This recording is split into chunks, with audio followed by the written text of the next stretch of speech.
कामयाबी हातमी नहीं है, नाकामी मोहलिक नहीं है। ये जारी रखने की हिम्मत है जो शुमार करती है। आपके दुश्मन हैं? अच्छा, इसका मतलब है कि आप अपनी जिंदगी में कभी किसी चीज के लिए खड़े हुए हैं। अजमत की कीमत जिम्मेदारी है। हौसला वो है जो खड़े होने और बोलने के लिए दरकार होता है। हिम्मत वो है जो बैठकर सुनने में ली जाती है। यह काफी नहीं है कि हम अपनी पूरी कोशिश करें, कभी कभी हमें वही करना पड़ता है जो जरूरी होता है। कभी भी हिम्मत न हारना। हम मसाइब के दिल से ही अल्हाम और बका का जरिया निकाल लेंगे।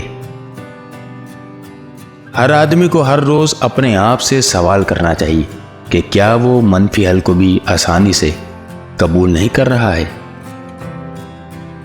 उकाब खामोश होते हैं तो तोते झड़कने लगते हैं। जिंदगी का सबसे बड़ा सबक ये जानना है कि कभी कभी अहमक भी ठीक होते हैं।